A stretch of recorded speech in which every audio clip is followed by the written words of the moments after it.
In New York City with a man who's had a career of mythic proportions in the music and entertainment business, Quincy Jones.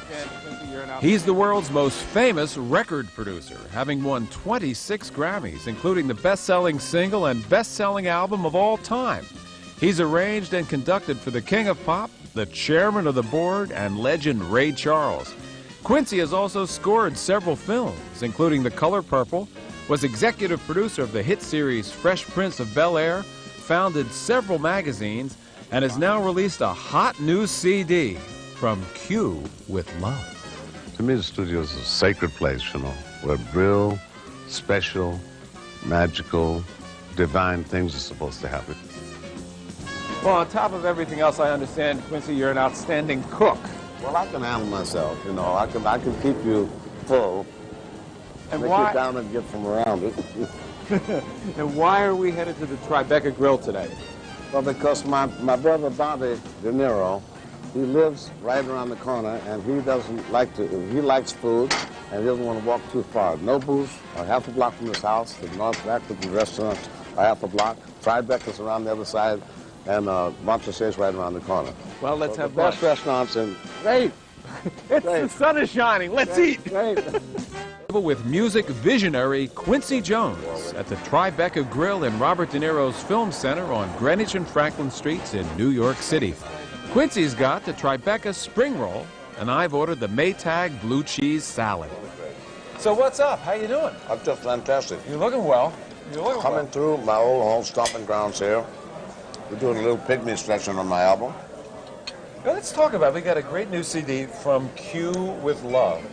Tell me the creation story here. How did it come to be? It started with Oprah Winfrey at a party? It started out as my own closet collection of my favorite mood things to take on the road with, you know, with people I'd worked with, all the way starting back with Frank Sinatra and Basie at the Sands in 1966, and then we did one with a magical record with Aretha in 1972 on Somewhere. With Phil Woods playing alto and Aretha on the piano. That recording, which I've heard the whole CD, is wonderful. It gets you in the mood. Well, that's what this whole thing is about. It definitely gets you in the mood. This is to get you in and out of love, or whatever, unrequited love. Then there's that other category that's the only thing worse than being alone is wishing you weren't. There's a little of that too. We got some music for that too. Grab a bite. Grab a bite. I think it'd be fun that you've had such an amazing connection with so many people. To talk a little bit about some of the, give us like a thumbnail sketch. Let's take the King of Pop, the Chairman of the Board, and the Queen of Soul. That's right. Right. They're all together on the CD. With all of the phenomena of the decades, you had Sinatra of the 40s, without question was the king of the 40s. And Elvis in the 50s. The 60s with the Beatles, the 70s was Star Wars. Star Wars. Because that's when Dolby started. Yeah, Dolby. And you had Star Wars and the Saturday Night Fever and Turning Point and all this stuff because of Dolby expanded the range of the sound. But Quincy says the 80s belonged to Michael Jackson. Quincy produced the albums that made Michael Jackson an international superstar, but today Michael's eccentric lifestyle has fans wondering about the King of Pop's future. Do you think, does Michael Jackson, have a bite, I don't want to keep from that, in America, does Michael Jackson still have a musical constituency? I mean, it seems to have been so long since he's really had a major musical statement. Obviously, his talent hasn't eroded, but the music business is a fickle thing, as you know. It is. I mean, I think once he puts his mind to it, he can fix it. As he said, there's no talent better than Michael. You know. Nowhere. Another great talent Quincy worked with was Frank Sinatra. They first met in 1957, but their professional relationship didn't start until 6 years later. I mean, that night was just like indelible in my mind of meeting him the first time and being involved with it. So I didn't hear from him again until, this was 1957, I didn't hear from him again until 1963. So the phone rings, yes, literally. Yeah, that's right, man. That's the whole thing, is you have to wait for that phone call, man. You've had some good call up and say, hey, man, don't forget me now. You've had some good calls in your life. Yeah, and I've had some great telephone calls. I know. That's what it's about. Yeah. So ultimately, you two muscled in okay, and your groove's all right, obviously. He said, come over to Hawaii. I'd like you to do an album with Basie and I. And it took me about 15 minutes to make up my mind for that. And I went over and we started to hang out together. He was directing None But the Brave. And they one wrapped movie that. he directed, yeah. Right. They wrapped that. And I've never seen anything like it in my life because I'm sitting there just watching this icon. That's just what he was. Get on the phone and call some guy by his first name or nickname at the Pentagon. Say, hey, Jim, or whatever it is, you know, I'm shooting a military picture over here. Could you have the 11th Fleet or 10th Fleet or whatever the hell it was, just breeze by here tomorrow at noon? And I thought he was putting me on. And I look up the next day, man, and there's a battleship and 4 destroyers, aircraft carriers and PT boats and everything, all just ambling by, you know, to get his shot in. You know, it's like the whole United States military. It's amazing. Anyway, we went to Hawaii after that, and he took the whole top floor in the hotel to celebrate wrapping the movie. And we partied for 3 days. I mean, it was insane. I said, man, this is my kind of guy. And you partied for 3 days? Oh, 3 days. Yeah. It was relentless. Q, your life has been unbelievable. I mean, you were in Paris studying in the 50s. You were in London with the Beatles. You were at Mandela's inauguration. You brought together all those people for We Are the World. You produced the Academy Awards. You're going to be producing the Millennium Party at the White House, which we'll talk about later. I want to know this. Is there anybody you want to meet? Or have you met everybody? I've been blessed that I've met almost everybody that I like. Nobody on the list, is there? Almost everybody I like, I've met, you know, and there's probably a lot of people that I will like in the future, you know, that I haven't met. But well, listen, take a bite of your spring roll because I got something here I want to ask you about. This is you did not send this to me. I got this from your press agent. This is some Rogers and Cowan, Quincy Jones Awards and Honors.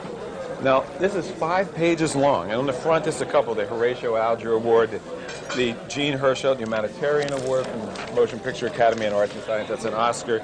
Here we got the Crystal Award, Producer of the Year. We're still going through it. Here, an honorary doctorate from many universities, including Harvard. Then we got 26 Grammy Awards, leading up to Oscar nominations and Emmys. It's 5 pages long. I want to know, it's just a really practical question. Where do you keep this stuff? right now it's bubble wrap. Because our house is not big enough. I'm serious. But life wasn't always so glamorous for Quincy Jones. He knew hard times growing up. He moved to Seattle. My mother was was in an institution when we were 5. So we were street rats, you know, while my father went to work. And in the summer, he took us down to Louisville to stay with my grandmother, who had been an ex-slave. She lived in a shotgun house, you know, where you shoot the shotgun straight through the house. Coal stoves, kerosene lamps. Wow. Heavy, high-tech security on the back door, which is a rusty bent nail that was bent to close the door.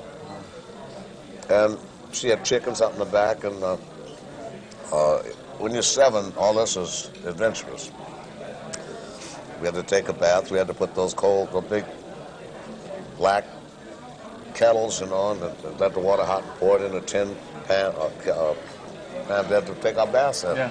And she'd say, go down to the river, and anything that moves with the tails, pick them up. We'd eat rats. Dinner. Rats, she'd cook them up. And man, I'm telling you, you're at 7, you don't know the difference, because that's a survival instinct. And so you never forget that. I'm going to live in Bel Air as long as I want to. I'll never forget that as long as I live, you know, to know what it can be. Now Quincy has an opulent life, and he's building a new dream house, including a dream kitchen designed by Martha Stewart. And Martha's going to help me with my kitchen. Laying the kitchen out. I should have known. Why did I even ask? You go to the mountain for your kitchen. She's the best. So what do you need in a kitchen? I need all of the stuff. I like the look of it and the simplicity of it. And I like many different textures, from tile to brick to cloth to wood, granite, everything. I love all those textures. Big ovens? Yes, all the big hot ovens so we can do nice chocolate souffle. We need thick ovens, you know, that really hold heat. And where I can do my gumbo, where we can do all kinds of stuff. And it's going to be the dream kitchen, really. Section of Lower Manhattan, an area that features film production and fine dining. And we've got a corner table at the Tribeca Grill, a long-running hit for more than 9 years. Tribeca Grill is owned by New York restaurant mogul Drew Naporent and actor Robert De Niro. Inside the restaurant, movie posters reflect Robert De Niro's career, And the paintings are the work of Robert De Niro's father. Our guest, music legend Quincy Jones. And back in the kitchen, Chef Don Pintabona is making Quincy's lunch, a pepper-crusted rack of lamb. First, Don creates a zesty marinade with a variety of spices, brown sugar, vegetable oil, shallots, lemongrass, scallions, cilantro, jalapeno peppers, and molasses. And what we have here is the lamb, which has been marinated already. It's marinated overnight. You could do 24 to 48 hours is fine. And here I've got a mixture of mixed peppercorns, which have been blended up and just combined with some breadcrumbs, some dry breadcrumbs. And we're going to salt and pepper the lamb and then put them into the breading mixture. So we'll season both sides, and then we want to bread it very well into the mixture, which gives it a nice peppery zing to it. Okay, now we're going to saute the lamb. We want to get some good color on it. I've got a little bit of vegetable oil here in a heated pan. We want to start it on the stove top for about a minute or two with both sides, and then we're going to finish it in the oven. The lamb is accompanied by a puree of Japanese sweet potato, yellow wax beans, and haricot vert. He garnishes the plate with red pepper, mustard seeds, sweet potato chips, and 2 different lamb sauces. And there we have the pepper-crusted lamb.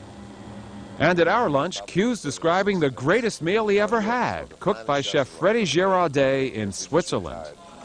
Now, 2 years ago, he gave us a private dinner in Gstaad for 8 people. He sent a friend to Italy to get the asparagus. He sent another one to Brittany to get the crayfish, you know. I mean, it's unbelievable. So, I watched Freddie like it's Oscar Peterson with Charlie Parker because the correlation is so strong. We went to the kitchen. You've got, take a look at this. You've got the pepper-crusted lamb, which looks excellent, and you can dig in. Unbelievable. And I have a salmon, which is always a perennial favorite, with a corn salsa underneath and some shrimp on the side. So that's awesome. Bon appetit. That dinner in Gstaad, 8 people, must have been quite a meal. Unbelievable. How long did it go on from start to finish? How many hours? About 3.5 hours. And I'm looking at it just like a man's writing something in a sonata form, because he started out with one of his own wines. Then he went to 92 Pullini Montrachet. Then he went to a Latour. Then he went to Chateau Yquem 36. Now that's some pretty heavy stuff, you know. It's a little sweet but good. Oh, but that's the best stuff on the planet, you know. Then I said, Freddie, I dare you to follow the Chateau Yquem. You can't go any better now. And he came out with something called Moscata d'Asti. It's a long, thin bottle of dessert wine. It's the best stuff you've ever tasted in like angel tears. You know. It laid you out. Oh, killer. That night, Quincy may well have had the meal of a lifetime, but on this occasion, Tribeca Grill co-owner Drew Naporent checked in to make sure we were enjoying the food at his restaurant. Well, this is pretty good. They cooked that the right way, Quincy? If not, you know, De Niro's in the kitchen. We can get him to redo it. Oh, yeah, sure. He's not armed, is he? With that hairdo, man, How did, let me ask you the creation story. How did Drew Naporent, great restaurateur, end up or work with, at first with Robert De Niro? How did you two fellows come together? Well, you know, of course, we opened Montrachet in 1985, right down the block here, and you know, Bob's lived in this neighborhood for a long period of time, so he was a customer. He was a customer. He asked to eat, and he also likes those good Burgundy wines. Right. In fact, I think Quincy, maybe you took him in, maybe for all I know, once or twice. But I know you've been. In fact, we made a special pasta for you one time. I remember that at Montrachet. But you know, and De Niro's a great customer of ours. And one day, he looked up from the table and said, "How would you like to do another restaurant in Tribeca?" I said, "You talking to me?" And that was it. You know, I'm going to let you enjoy that while it's hot. Thank you. Great to see you, Bill. Food is wonderful. You keep doing it, man. You are the main man. You're the main man. All right, keep doing it. You're the man. I want to ask you another quick postcard question, too. I've been in London in the 60s with the Beatles before they came to the United States. The Carnaby Street days. Carnaby Street, Kings Road. Kings Road. It was like a ritual. Every Saturday, it's amazing. It's almost like you're getting ready for a parade. Every Saturday, everything was focused on going to Aretusa. You know, at 1 o'clock on Saturday and have a linguine vongole. And it was unbelievable to me. Mick Jagger was as a kid with his fur coat on and his 2 big Afghan hounds, and very unfaithful, all the Stones, even when Brian Jones was with them. Wow. And the Beatles. All the Beatles were around all the time. Brian Epstein was alive then. And we saw everybody every night. I talked to Paul the night before we went to Rock and Roll Hall of Fame, and Stella was a little kid when I first met her. Paul McCartney. Yes. And we were reminiscing about the party at the Dave Clark Five's house, across from the Playboy. And at that time, we were betting them that the Beatles wouldn't happen in the States. Tribeca Grill in New York City. And it's a red currant tart for Mr. Jones and a luscious caramelized banana for me. Hey, take us 100 years from now. What kind of music are we going to be listening to? Any sense at all about the importance of what we're listening to now, what this century has given us? Do you think we'll still be listening to Little Richard? Do you think we'll still be listening to Miles Davis? Do you think we'll still be listening to Ella Fitzgerald 100 years from today? I think you'll be listening to Ella Fitzgerald. Yeah, I do. I think the icons will still be around because they will be the template. And we'll be into such computerized music by then that they will be longing for those roots. For the acoustical, for the natural voice. Ambient sounds and just the realness, of it, because what's happening in our business right now, since the Lynn 9000 drum machine, which is awesome because a monkey could program the notes in that, and if it's not in tempo, the machine has a button that says quantize, which means fix it. So what's going to happen with drummers? Well, there's drummers out there. Well, there better be drummers. Oh, there are there. I'm an acoustic man. I'd like to go back a little bit, Quincy. The very early days of your playing career, when you were a trumpeter, sometimes playing piano, and you were touring on the buses in the South. What was it like for you guys to get a decent meal down there then? You always had a white bus driver. That was part of the equipment. And because in the South, the band couldn't eat if you didn't have a white bus driver. He would go into the restaurants to get the food for everybody? Yep. And all of it's hard to believe, well, it's not hard to believe here, but we play New Orleans and the auditorium would have chairs, folding chairs, straight down the middle, seating on both sides, colored and white. All of the drinking fountains were colored and white. All the toilets were colored and white. The parts of the waiting room and the bus stations and the train stations were the same thing. And after nearly 50 years in the music business, what about Quincy Jones' grasp of music styles today? Here we are, I'm 66 years old. I'm still in an 18-year-old's business, And it's just fantastic. I feel very comfortable with it. There's no problem. There's no music out there that mystifies me. Say, what are they doing? Not a drop, How's your hearing? How's your hearing? I'm losing a little top and then low frequencies there. Yeah. But it doesn't mess with me that much. Q, if we could, theoretically, and I hope we can, come back right here, the Tribeca Grill, in 10 years, okay? Still doing what we're doing. We're still healthy. Wouldn't that be nice? Wouldn't that be nice? Yes, let's do it. What do you want to be able to say about the 10 years of your life that's gone by? That it felt like 25. That's the way, the kind of life we live, Every day seems like it's a year and a half. Sometimes I feel like I get up Monday morning and don't go to bed till midnight Friday. Don't you feel like that? Oh, absolutely. Man, it doesn't stop. It's like bang, and it's a rocket, man. People say it's a slow down and all that stuff like that, but man, you really feel alive, You said before that you're 65, and I've always liked to quote Satchel Paige, who said, "How old would you be if you didn't know how old you were?" How old do you feel? Feel? Yeah, feel. 24. 24. Yeah, and the doctor said I took this test that I used the nuclear isometrics. You heard about that? Yeah, I have. Isotopes, rather. Isotopes, and it's like a safe radioactivity inject in your body, and you go almost like a human CAT scan. And I said, "How am I doing? Is it good?" He said, "Good." He said, "You have a heart of a 22-year-old." He said, "Man, all you got to do is get rid of the 20 pounds around here that gets put on by friends like Boggs." I haven't helped today. Friends like Boggs, boy, will keep that on you for life. Oh, I don't want. That's what he said. You're there, and man. He you're was healthy. a psychic because he said you're going to run into this sinful man in New York. He's going to lead you down the path of desserts and calories. Of iniquity. Well, I like to close all of our shows with a toast that I ask our guests to make to our Food Network viewers. So some kind of a wish to them, and we'll wrap it up. Quincy Jones, right now. Well, let's wish that we can approach every day that we live like the first day, and do every job like every day we live like the last day we're going to have, and every job we do like the first time. Well said. Quincy Jones, thank you. And thank you for bringing us to the beautiful Tribeca Grill and talking about From Q with Love. This has been a Bill Boggs Corner Table from Q with Love. To you.